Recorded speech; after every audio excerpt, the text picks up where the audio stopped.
मी doctor Shantilal धाडीवाल MBBS आणि MD व्यसन किंवा व्यसनाधीनता याचा आपण जेव्हा विचार करू तेव्हा दारू किंवा अल्कोहोल याच्या व्यसनाचा विचार करणं अत्यंत आवश्यक आहे. कारण दारूचं व्यसन हे तळागाळातील लोकांपर्यंत आणि तरुण पिढीमध्ये आढळून येते.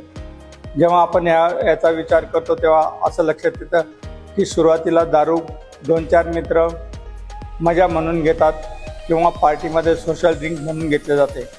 ते घेतलं की एक वेगळ्या प्रकारचं रिलॅक्सेशन वाटतं, टेन्शन फ्री वाटतं. त्यामुळे त्या माणसाला वाटतं आपण नेहमी असत राहावं आणि म्हणून तो वारंवार दारू घ्यायला लागतो.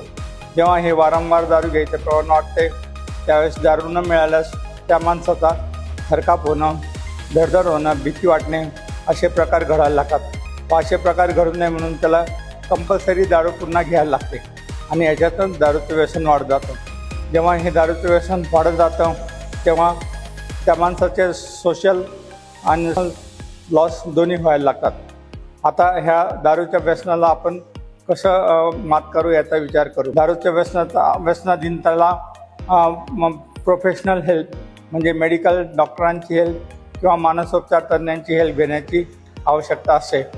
त्याचे विड्रॉल ट्रीटमेंट, योग्य उपचार, इंजेक्शन, गोळ्या, औषधे यांनी करता येतो.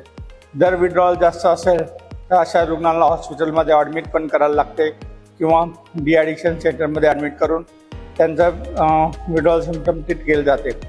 जसे विड्रॉल सिम्पटम ट्रीट होते त्याबरोबर त्या माणसाची पर्सनॅलिटी किंवा स्वभाव, असलेले एकलकोंडेपणा, असलेलं टेन्शन हे सायकोलॉजिकल काउन्सिलिंग, योग, ध्यानधारणा, रिलॅक्सेशन अशा प्रकारांनी कमी करता येईल.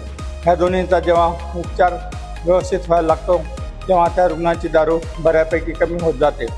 तर दारू जेव्हा याचबरोबर त्या माणसाचे असणारे छंद जोपासण्यास मदत हे घालवण्यासाठी social help group, family support, alcoholic anonymous किंवा नार्कोटिक अनॉनिमस अशा संस्थांचा पण सहभाग घेतला जातो.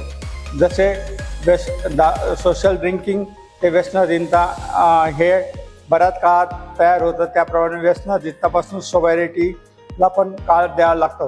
ही एक प्रोसिजर आहे की ज्याच्यातनं तुम्ही तुमची लाईफस्टाईल बदलून सोबर राहण्याचा प्रयत्न केला जातो. तरी त्याचा योग्य उपचार करून म्हणजे मेडिसिन, गोळ्या, औषधे, काउन्सिलिंग, योग, धारणा, रिलॅक्सेशन अशा सगळे उपचार करून तुम्ही दारूच्या व्यसनावर मात करू शकता.